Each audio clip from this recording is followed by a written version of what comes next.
Hi I am Vishal and hope you are doing well.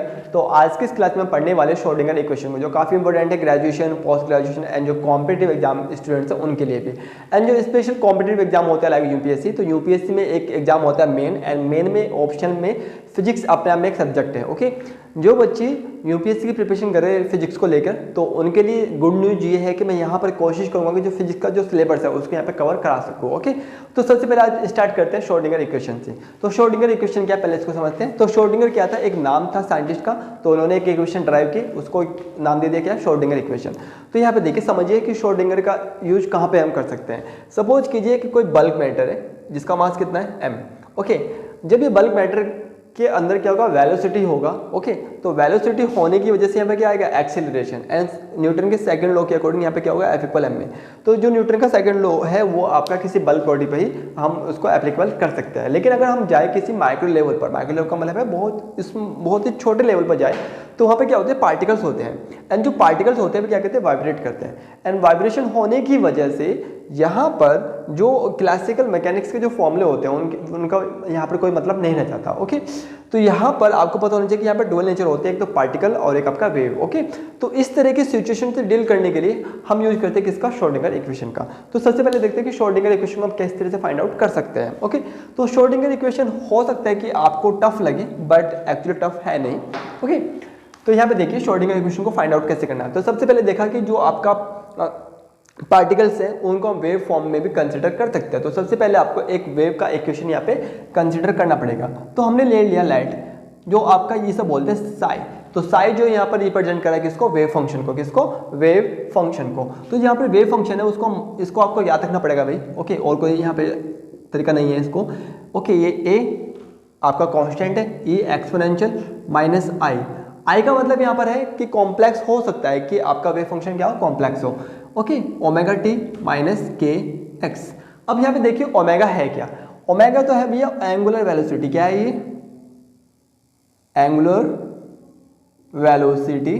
And जो के है इसे हम बोलते हैं एंगुलर नंबर वेवलेंथ। ओके, तो ये क्या आपका एंगुलर नंबर वेवलेंथ, इसको आप अच्छे से लिखिए। तो यहाँ पे समझिए सबसे पहले कि एंगुलर नंबर वेवलेंथ होती क्या है, ये आपका रेसिप्रोकल होती है किसके, वेवलेंथ के। ओके, अगर हम बात करें एंगुलर की, एंगुलर का मतलब है कि वो वहाँ पर एक पूरा का पूरा क्या साइकिल चल रहा है, और एक साइकिल चलने का मतलब क्या है, 2 पाई। तो यहाँ पर क्या कर दिए, 2 पाई ओवर लैम्डा। ओके, तो ये होता है आपका क्या, एंगुलर नंबर वेवलेंथ। दूसरा यहाँ पर एक चीज आपको ये पता लग गया, दूसरा क्या कि यहाँ पर आपको जो एनर्जी है उसका फॉर्मूला पता होना चाहिए। ओके, एनर्जी का बाद में देखते हैं। सबसे पहले एंगुलर वेलोसिटी। तो एंगुलर वेलोसिटी क्या होती है, omega equal 2 pi nu. Okay, यहाँ पे एक minute, 2 pi nu. Okay, new का मतलब यहाँ पर है फ्रीक्वेंसी से। ओके, और कुछ नहीं, आप ज़्यादा टेंशन लेने की जरूरत नहीं है कि न्यू क्या है, यहाँ पे फ्रीक्वेंसी है। अब यहाँ पर आइए कि जो एनर्जी है, एनर्जी का इक्वेशन क्या होता है, वो होता है ए इक्वल एच बार ओमेगा। ओके, एच बार आपको बताइए कि एच बार जो है इसको एच का डी बोलते हैं, ये आपका होता है एच ओवर 2 पाई, जो कि क्या प्लांक कांस्टेंट का शॉर्ट है। ओके, तो इस चीज़ को आप यहाँ पे याद रखिएगा। एंड ओमेगा की वैल्यू को ऊपर से पता लग गई होगी। ओके, तो ये चीज़ें आपको पता होनी चाहिए कि कहाँ से हमने कौन सी चीज़ यहाँ पे ली है। तो आई थिंक यहाँ तक कोई दिक्कत नहीं होगी। दूसरा, आपने डी ब्रोगली इक्वेशन पढ़े होगी जहाँ पर वो क्या बताता है, डुअल नेचर को बताता है। तो डुअल नेचर क्या होती है कि P equal H over lambda. Okay, तो आप कोशिश कीजिए कि जो K है, K और P है, उनमें थोड़ा सा रिलेशन बने। अब रिलेशन क्या भैया, लैम्डा की वैल्यू यहाँ पे पुटअप कर दीजिए, आपको रिलेशन मिल जाएगा। अगर हम पुटअप करते हैं, मैं यहाँ पर आगे कर रहा हूँ, तो P इक्वल एच, लैम्डा की वैल्यू क्या होगी यहाँ पर 2 ओवर K। ओके, तो इसको देखें यहाँ पे कैसे निकलेगा ये, यहाँ पर आ जाइए कि P इक्वल एच 2 पाई के। तो ये हमारा क्या आ गया, वैल्यू आ गया। तो थोड़ा बहुत मुझे हेल्प लेनी पड़ेगी बिकॉज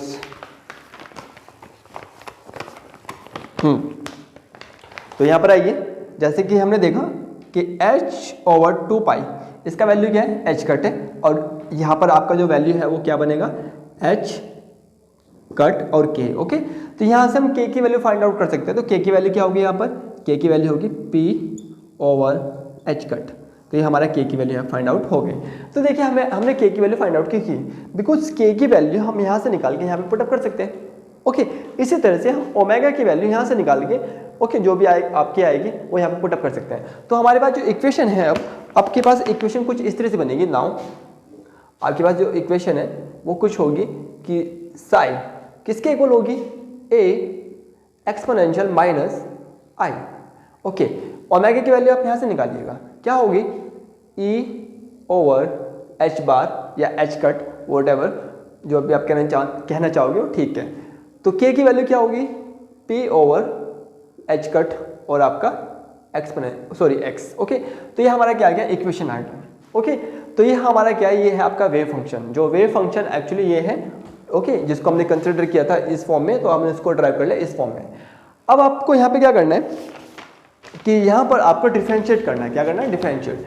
तो यहाँ पे देखिए दो टर्म आ रही है, एक तो टी मतलब टाइम और एक एक्स मतलब आपका यहाँ पे डिस्टेंस है मतलब है इसका। ओके, तो टी के रिस्पेक्ट और एक्स के रिस्पेक्ट क्या करना है, डिफरेंशिएट करना है। तो डिफरेंशिएट करते हैं सबसे पहले हम टी के respect. Okay, differentiate with respect to t. अगर आप उसको डिफरेंशिएट करते हैं तो डिफरेंशिएट करना तो आपको सिंपल पड़ेगा ही। ओके, तो कैसे कर सकते हैं, पार्शियल डिफरेंशिएट करना है यहाँ पे ध्यान रखना। तो डिफरेंशिएट किसका, फंक्शन का। तो differentiate a exponential minus i e over h bar, ये है आपका t minus p over h bar, ये है आपका एक्स। ओके, ये आपका क्या कांस्टेंट हमने बाहर ले लिया। ओके, आपको पता होना चाहिए कि एक्सपोनेंशियल का जो डिफरेंशिएशन है वो क्या रहेगा, एक्सपोनेंशियल रहेगा, चेंज नहीं होने वाला। तो ये आपका हो गया एक्सपोनेंशियल। ओके, तो जो भी है इसका पावर आप इसको लिख सकते हैं H bar T P over h bar x. Okay, exponential को करने के बाद जो एक्सपोनेंशियल की पावर होगी आपको उसका भी डिफरेंशिएट करना पड़ता है। तो क्या होगा, तो इसका अगर डिफरेंशिएट आप अलग से करते हैं तो ये होगा minus i okay d over d t, differentiate किसका, e over h bar t minus p over h bar x का। ओके, अगर उसको डिफरेंशिएट करके सोल्व करते हैं तो क्या होगा, ए exponential minus i e over h bar P over h bar x और यहाँ पे आपका टी।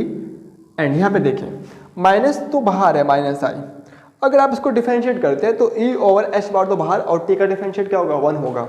ओके, तो ये हो जाएगा ई ओवर एच बार माइनस 0। इसको थोड़ा सोल्व कर लीजिए। तो सोल्व करने के बाद आपका जो फंक्शन है वो कुछ ऐसा बनेगा, मैं यहाँ पे लिख रहा हूँ ए एक्सपोनेंशियल जो भी है आपको ये लिख दीजिए T over h bar x और जो भी यहाँ पे बचा है उसको आप इजीली लिख सकते हैं। तो हमारे पास ये फंक्शन बना। अब गौर से देखिए इस फंक्शन की जो वैल्यू है वो क्या थी, वो थी हमारा शाई। ओके, तो इस शाई को हम यहाँ पे पुटअप कर सकते हैं। तो हमारे पास जो इक्वेशन है यहाँ पे बनेगी। ओके, यहाँ पे देखिए क्या बनेगी। तो ये क्या था आपका पार्शियल डिफरेंशिएशन। ओके, तो ये क्या बना आपका, दोबारा से साई बन गया। तो इसको हम साई लिख सकते हैं क्योंकि इतना बड़ा लिखने की जरूरत आपको है नहीं। आगे क्या बचा, थोड़ा साई को उधर लिखना चाहूँगा मैं, i e over h bar and ये क्या आपका साई है। ओके, तो ये आपका फंक्शन बन गया है। अगर यहाँ पर चाहो तो आपको जो आई और एच है उसको आप इधर भगा दीजिए। तो अगर इसको इधर ले जाओगे तो एच कहाँ पर है, ओवर में, तो इधर मल्टीप्लाई में जाएगा। तो एच बार आई ऊपर था नीचे आएगा, माइनस इधर आ गया। ओके, तो क्या बना ये आपका कुछ इस तरह से फंक्शन बन गया। आपको पता होना चाहिए कि आई स्क्वायर की वैल्यू क्या होती है, वो होती है -1। अगर मैं यहाँ पर आई से मल्टीप्लाई और आई से डिवाइड कर दूँ तो क्या हो जाएगा आई स्क्वायर, और आई स्क्वायर की वैल्यू क्या होगी -1, माइनस से माइनस क्या हो जाएगा प्लस, तो हो जाएगा आपका आई। ओके, एच बार डिफरेंशिएशन और ई साई।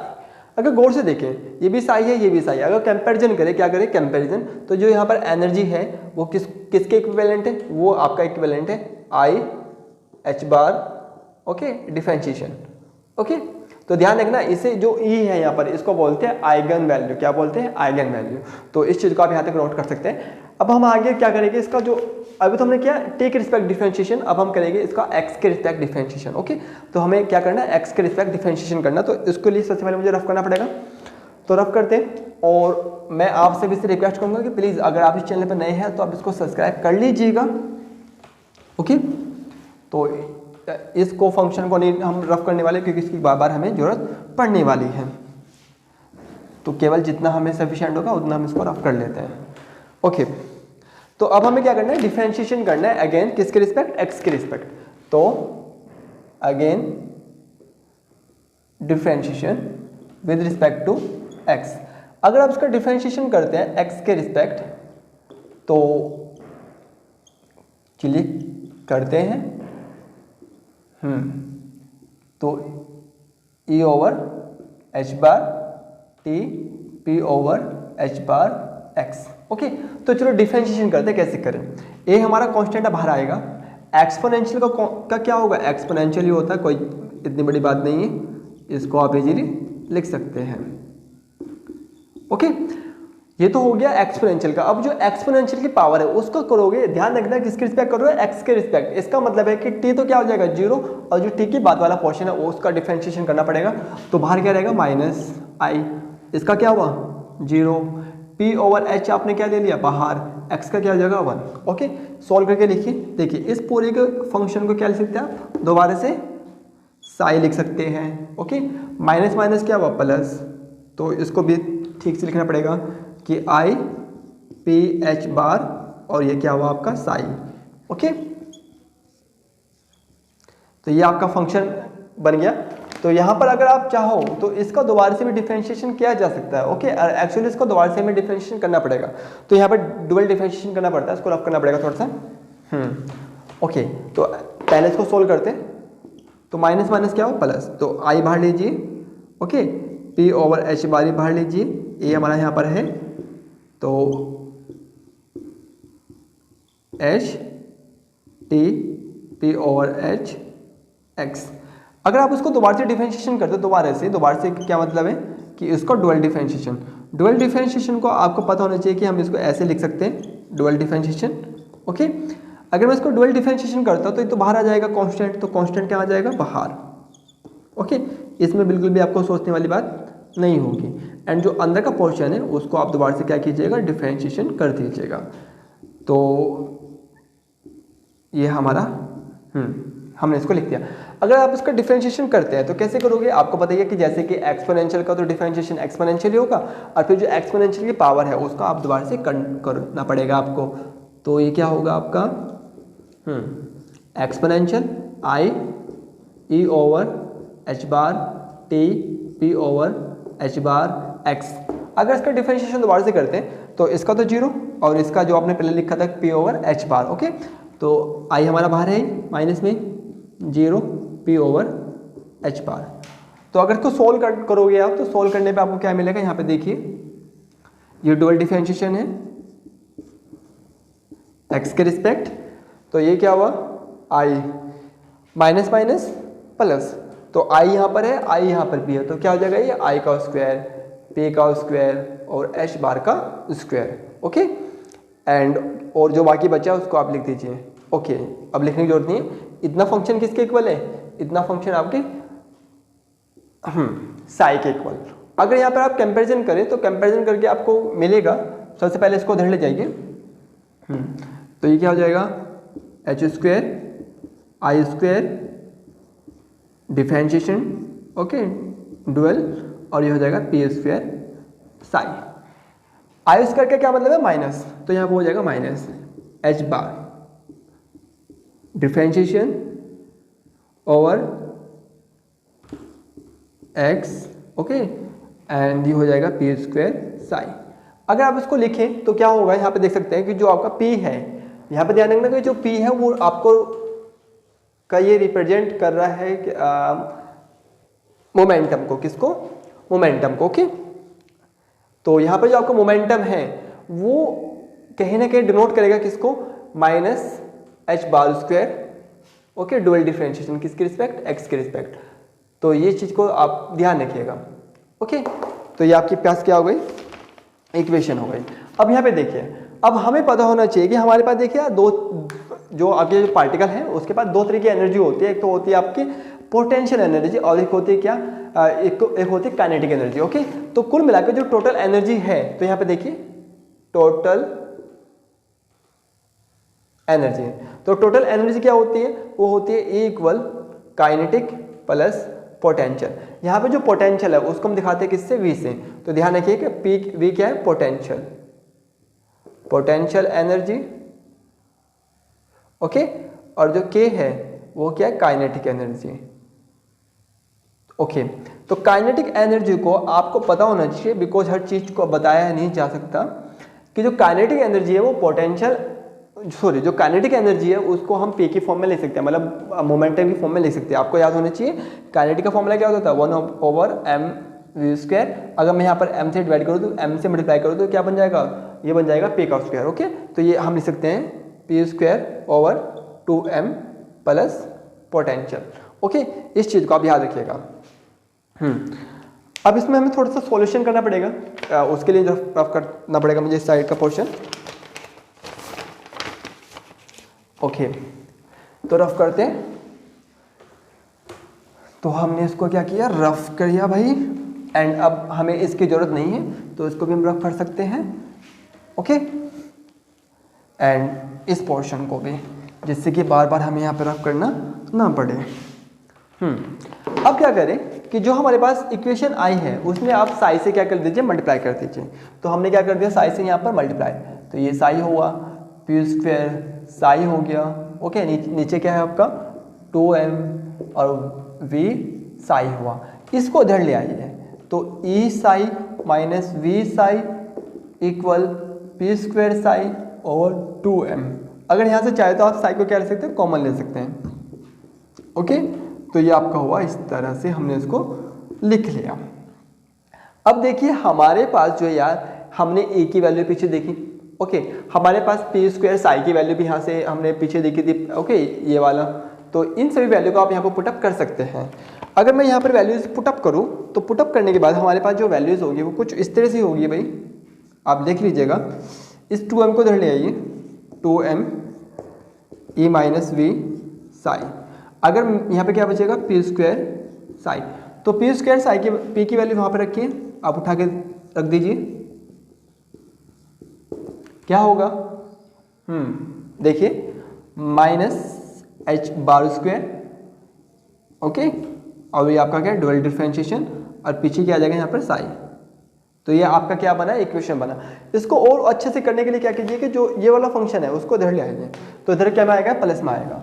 तो ये हो जाएगा h², okay, dual differentiation plus जो इधर बचा है, क्या बचा है, 2m E माइनस V और यहाँ पे साई इक्वल 0, ओके। और अच्छे से करने के लिए क्या कीजिए कि जो इधर स्क्वायर है h², इससे पूरी इक्वेशन क्या कर दीजिए, डिवाइड कर दीजिए। तो आपका हो जाएगा कुछ फंक्शन इस तरह से। तो यह क्या, यहाँ पे क्या आएगा, h², ओके। एंड अगर ये कहाँ जाएगा, 0 के अपोन में, तो 0 के अपोन में जाएगा 0 बन जाएगा, ओके। मतलब कहने का मतलब है कि हमने इससे क्या कर दिया, डिवाइड कर दिया, ओके। तो डिवाइड करने के बाद हमारे पास जो इक्वेशन है वो इस तरह की बनी। एंड इसी इक्वेशन को क्या बोलते हैं हम, श्रोडिंगर इक्वेशन बोलते हैं। क्या बोलते हैं, श्रोडिंगर इक्वेशन, ओके। और ध्यान रखिएगा, श्रोडिंगर इक्वेशन जो है वो टाइम डिपेंडेंट भी हो सकती है और टाइम इंडिपेंडेंट भी हो सकती है। तो यहाँ पर हम टाइम डिपेंडेंट और टाइम इंडिपेंडेंट दोनों इक्वेशन को करने वाले हैं आगे, ओके। तो सबसे पहले मैं इसको थोड़ा सा जो इधर का पोर्शन है रफ कर लेता हूँ पहले, क्योंकि बाद में जोड़ना पड़े। तो ये हमने इसको रफ किया एंड इसको भी हमने रफ किया, ओके। खाली आपको इक्वेशन याद रखनी है कि इक्वेशन है क्या। तो मैं इक्वेशन को रफ कर रहा हूँ एंड बाद में हम इसकी इक्वेशन को लिख लेंगे। तो यहाँ पर आइए, हमारे पास जो इक्वेशन है फाइनली क्या आई थी, वो आई थी कि डुअल डिफरेंशिएशन साई का x के respect plus 2m h² E minus V Sai equal 0। पहला केस यहाँ पर क्या है, पहला केस यहाँ पर देख लीजिए, अगर जो पार्टिकल है, ओके, फ्री हो, ओके, क्या हो, फ्री पार्टिकल। तो फ्री पार्टिकल के लिए ध्यान रखना कि जो पोटेंशियल एनर्जी है वो क्या लोगे, 0 लोगे। तो इन दिस केस आपकी जो इक्वेशन है वो हो जाएगी कुछ इस तरह से, ओके। ये आपकी इक्वेशन बन गई फॉर फ्री पार्टिकल। नाउ हम बात करने वाले हैं टाइम डिपेंडेंट। तो टाइम डिपेंडेंट इक्वेशन में हम क्या करेंगे, तो सबसे पहले यहाँ पर आइए, टाइम डिपेंडेंट। ओके, तो टाइम डिपेंडेंट का क्या मतलब है कि भाई ये टाइम पे डिपेंड करने वाली है। अब आपको याद रखिएगा जो आपकी इक्वेशन थी, जो आपका फंक्शन था, सबसे पहले फंक्शन पे जाइए। तो फंक्शन क्या था, साई ए एक्सपोनेंशियल माइनस ई over h bar T, okay, P over h bar x, ये आपके पास क्या आया था, फंक्शन आया था। तो यहाँ पे देखिए जो फंक्शन है वो दो चीज पर डिपेंड कर रहा है, एक तो डिस्टेंस पर और एक आपका टाइम पर। ये कह रहा है कि टाइम डिपेंडेंट। टाइम डिपेंडेंट का मतलब है कि केवल टाइम पे डिपेंड करेगा, जो आपका एक्स है, जो डिस्टेंस है वो क्या है, कांस्टेंट है। तो इस इक्वेशन को मैं दो पार्ट में ब्रेक कर सकता हूँ। कैसे, यहाँ पे गौर से देखिए, इस माइनस आई के मल्टीप्लाई अंदर कर दीजिए, तो क्या हो जाएगा ये, ओके। एंड अब इसको हम लिख सकते हैं कुछ इस तरह से,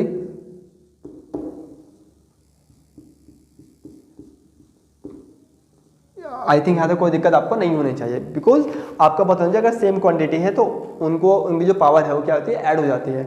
तो आप देख रहे हैं जो टाइम डिपेंडेंट है, ये क्या है, टाइम डिपेंडेंट। ओके, इसका मतलब है कि टाइम वाले फंक्शन को छोड़कर जो ये वाला फंक्शन है ये क्या है, कांस्टेंट है। तो इसको हम नाम दे देते हैं साई नोट। क्या नाम देते हैं, साई नोट। तो जो साई नोट है वो क्या, कांस्टेंट को रिप्रेजेंट कर रहा है। किसको रिप्रेजेंट कर रहा है, कांस्टेंट को। ओके, ध्यान रखिए कि जो साई नोट है वो आपको रिप्रेजेंट कर रहे हैं जो कांस्टेंट टर्म है उसको। ओके, हाँ, तो इस चीज को ध्यान रखें, ये हमारी क्या बन गई, इक्वेशन बन गई किसकी, फॉर टाइम डिपेंडेंट के। अगर हम इसका क्या करते हैं, डिफरेंशिएशन करते हैं जैसे हमने पहले किया है। ओके, तो डिफरेंशिएशन करने पर आपको कुछ इक्वेशन मिलेगी। तो यहाँ पे देखिए इक्वेशन क्या मिलने वाली है, दोबारा से हमें जैसे पहले किया था सेम ऐसे ही करना है, कुछ नया चेंजिंग नहीं है इसमें। तो सबसे पहले डिफरेंशिएशन कीजिए टी की रिस्पेक्ट, तो differentiation with respect to t. अगर आप डिफरेंशिएशन करते हैं इसका, अब इसको ज़्यादा अच्छे से हम लिखने वाले नहीं है, आपको पता है कि डिफरेंशिएशन होता कैसे है। जो कांस्टेंट है वो कहाँ आएगा, बाहर आएगा। ओके, तो जो डिफरेंशिएशन किसका, जो अंदर का पार्ट रह जाएगा जो डिपेंड करता है उसका आप क्या कर दीजिए, डिफरेंशिएशन कर दीजिए। तो ये आपका हुआ एक्सपोनेंशियल का डिफरेंशिएशन, एक्सपोनेंशियल, एंड जो अंदर का पोर्शन है आपको उसका डिफरेंशिएशन फिर से करना पड़ेगा। तो डिफरेंशिएशन करने के बाद आपके पास जो पोर्शन है वो कुछ इस तरह से बना, आप इसको देख सकते हैं। तो ये आपका बन जाएगा ई नोट ए ई एच बार और माइनस के आई मैंने बाहर लिख लिया, and exponential I H bar T. तो ये हमने इस इक्वेशन को लिखने की कोशिश की है। ओके, नाउ अब आपको पता होना चाहिए कि जो आपका साई है वो साई किसके इक्वल है, साई नोट ए, और जो आपका फंक्शन है एक्सपोनेंशियल में उसके साथ। तो साई नोट ये रहा, ए ये रहा और फंक्शन ये रहा। तो ये क्या बना देगा आपका, ये आपका बना देगा साई। ओके, तो ये क्या बन गया, साई बन गया। पहले लिख लीजिए माइनस एच बार और ई, और इस बाकी ने क्या बना दिया आपका, साई बना दिया, क्योंकि ये ए और ये साई नोट क्या बना देंगे, साई बना देंगे अकॉर्डिंग टू दिस। ओके, तो हमारे पास किसके इक्वल था, ये इक्वल था इसके। ओके, तो गौर से देखिए कंपैरिजन करें, तो कंपैरिजन करने पर एच को इधर भेज दीजिए, आई को इधर भेज दीजिए। ओके, इधर क्या बचा, कुछ इस तरह से, एंड ये अगर आप इसको सोल्व करोगे, मैंने पहले बताया था कि आई स्क्वायर की वैल्यू क्या होती है, -1, एंड अगर आप आई से मल्टीप्लाई डिवाइड करते हो तो क्या बन जाएगा आई स्क्वायर, और आई स्क्वायर क्या होगा -1, -1 क्या हो जाएगा प्लस। तो खाली आई कहाँ पर आएगा, ऊपर आएगा एच के साथ। ओके, कुछ इस तरह से। तो यहाँ पर जो ई है वो रिप्रेजेंट कर रहा है किसको, जैसे हमने पहले देखा था कि आई एच बार, ओके, इस इक्वेशन को, एंड मैंने बताया था कि ये आपकी क्या आइगन वैल्यू है, क्या है ये आपकी आइगन वैल्यू। अगर आप बात करते हैं श्रोडिंगर इक्वेशन से, किससे, श्रोडिंगर इक्वेशन। तो श्रोडिंगर इक्वेशन आपको याद होनी चाहिए क्या है, श्रोडिंगर इक्वेशन हमारी ये थी। ओके, 2m ओवर एच बार का स्क्वायर ई माइनस वी और आपका साई। इसको सोल्व कर लीजिए। सोल्व करने के बाद क्या मिलेगा आपको, तो सोल्व करने के बाद आपको मिलेगा कुछ इस तरह का फंक्शन, ये स्क्वायर है, ओके, वी साई 0। तो ये फंक्शन आपको मिल चुका है। एंड इसमें आपको करना है क्या भाई, कुछ नहीं करना है कि जो आपका 2m/h बार स्क्वायर है उससे पूरी इक्वेशन को डिवाइड करना है। इसका मतलब ये हुआ, इसका मतलब ये आपको बहुत सिंपल सा बैठेगा कि इस फंक्शन में खाली 2m और h बार नहीं है, तो खाली इसमें इसकी मल्टीप्लाई हो जाएगी, बाकी सबसे ये क्या हो जाएगा, डिवाइड मतलब कैंसिल हो जाएगा। तो ये कुछ आप ऐसे लिख सकते हैं कि h बार 2m इसका होल स्क्वायर होगा यहाँ पर, ओके। तो प्लस यहाँ पे क्या बचा, psi e psi minus v psi equal 0, okay. तो अब देखिए क्या करना है कि जो ये वाला फंक्शन है उसको उधर ले जाइए और इस वाले फंक्शन को भी इधर ले जाइए। ये क्या हो जाएगा आपका, e psi equal v psi, okay. ठीक है। तो वी साई एंड ये वाला फंक्शन क्या में आएगा, माइनस में आएगा, तो एच स्क्वायर 2m और आपका डुअल डिफरेंशिएशन। अब गौर से देखिए h की वैल्यू हमने ऊपर निकाल दी है अभी, तो अगर आप इस h की वैल्यू यहाँ पे पुटअप करोगे तो आपके पास इक्वेशन क्या बनेगी, आई h बार डिफरेंशिएशन t के रिस्पेक्ट, ओके। बिकॉज हमें जो इक्वेशन है वो क्या में लानी थी, टाइम डिपेंडेंट में, तो टाइम डिपेंडेंट यहाँ पर आ गई, यहाँ पे क्या आ जाएगा, साई आ जाएगा, ये वाला साई। एंड अगर आप इसको ठीक से लिखें तो आप इसको ऐसे लिख सकते हैं, इसको पहले लिखना पड़ेगा h bar square 2m, okay, dual differentiation, और जो आपका v है मैंने इसको बाद में लिख लिया, ओके, इससे कोई फर्क नहीं पड़ने वाला। एंड जो आपका साई था वो हमने क्या ले लिया, बाहर, क्योंकि पूरी इक्वेशन साई क्या आ सकता है, बाहर सकता है, यहाँ से भी और यहाँ से भी। अगर आप कंपैरिजन करें, क्या करें, कंपैरिजन, तो थोड़ा इधर रफ करना पड़ेगा।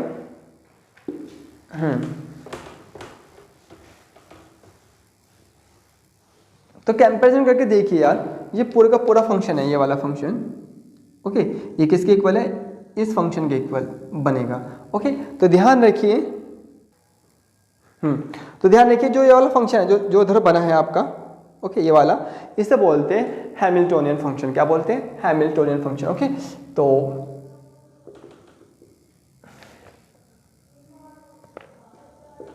हैमिल्टोनियन फंक्शन, तो हैमिल्टोनियन फंक्शन जो है उसको हम ऐसे लिखते हैं, एंड ये किसके इक्वल होता है, माइनस h बार का square 2m dual differentiation plus v, okay. And अगर हम इसको अच्छे से लिखें तो हमारे पास होगा, देखिए इसकी वैल्यू तो क्या थी, e थी, तो ये हमारा e साई और ये क्या हो जाएगा आपका h साई। तो इसका मतलब है अगर हैमिल्टोनियन फंक्शन लेके इसका साई का, तो हमारे पास ये आता है, ओके। जब भी इस तरह कंडीशन बनती है तो दैट्स मीन जो आपका फंक्शन, ये तो क्या हुआ वेव फंक्शन, ये क्या हुआ आइगन वैल्यू, ये क्या हुआ आपका हैमिल्टोनियन फंक्शन, तो ये आपकी क्या है, आइगन वैल्यू है। मैं आपको बहुत देर से बता रहा हूँ कि आपकी आइगन वैल्यू, एंड जो आइगन वैल्यू है वो किसके इक्वल होगी, आई h बार और आपका डिफरेंशिएशन किसके रिस्पेक्ट, t के रिस्पेक्ट, ओके। तो ये था आपका टाइम डिपेंडेंट इक्वेशन। अगर हम बात करें टाइम इंडिपेंडेंट इक्वेशन की, तो टाइम इंडिपेंडेंट इक्वेशन को कुछ नहीं करना, आपको क्या करना है कि जो इक्वेशन है टाइम इंडिपेंडेंट में क्या होती है कि जो आपका सिस्टम है उसमें जो टोटल एनर्जी होती है वो कांस्टेंट होती है, क्या होती है, कांस्टेंट। ध्यान रखिए टाइम इंडिपेंडेंट में क्या होगा, टोटल एनर्जी कांस्टेंट होती है, और जो आपका फंक्शन है वो आपका वेक्टर फॉर्म में लिखा जाएगा, किस फॉर्म में, वेक्टर फॉर्म में। बस आपको इतना से यहाँ पे लिखना है, ओके। तो मैं यहाँ पे लिख रहा हूँ ये आपका टाइम इंडिपेंडेंट है,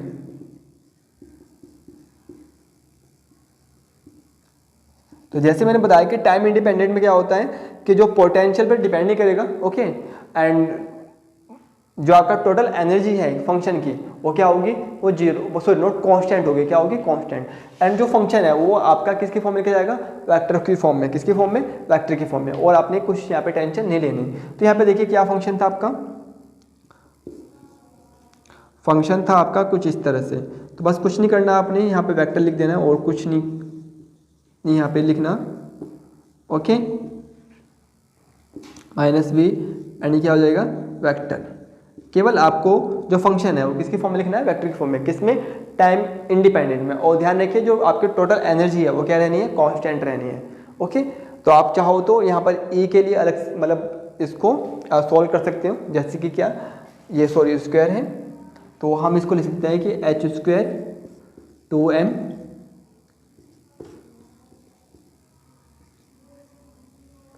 साई आर वेक्टर। ओके, मैंने इसके उस पूरे का मल्टीप्लाई इधर कर दी, तो क्या बचा यहाँ पर a माइनस वी और आपका साई आर। ओके, तो हमें तो क्या निकालना है, a निकालना है, तो v इधर रहेगा और इधर क्या में जाएगा, माइनस में। ओके, माइनस में। लेकिन अगर पूरी इक्वेशन क्या कर दे, माइनस से मल्टीप्लाई कर दे, तो कुछ इक्वेशन ऐसे लिखे जाएगी। तो आपका जो इक्वेशन है किसके इक्वल आएगा, ए के इक्वल। ओके, एंड यहाँ पर जो एनर्जी है वो क्या रहेगी, कांस्टेंट रहेगी, किसके लिए, टाइम इंडिपेंडेंट के लिए। तो इसमें इतना ही था आज की वीडियो में, एंड होप आपके लिए ये वीडियो काफ़ी मतलब हेल्पफुल रहे। और हो सकता है कि थोड़ा बहुत, क्योंकि फर्स्ट वीडियो था, बिकॉज ये हायर फिजिक्स में आता है, तो फर्स्ट वीडियो तो हो सकता है कि थोड़ी बहुत प्रॉब्लम आपको फेस करनी पड़ सकती है मेरे साथ। लेकिन अगर आपको कोई भी प्रॉब्लम है तो आप अपने जो कमेंट बॉक्स है उसमें लिख सकते हैं, मैं कोशिश करूँगा कि नेक्स्ट वीडियो में उसको क्लियर करूँ। ओके, तो इस वीडियो में नहीं, have a good day and good luck, bye.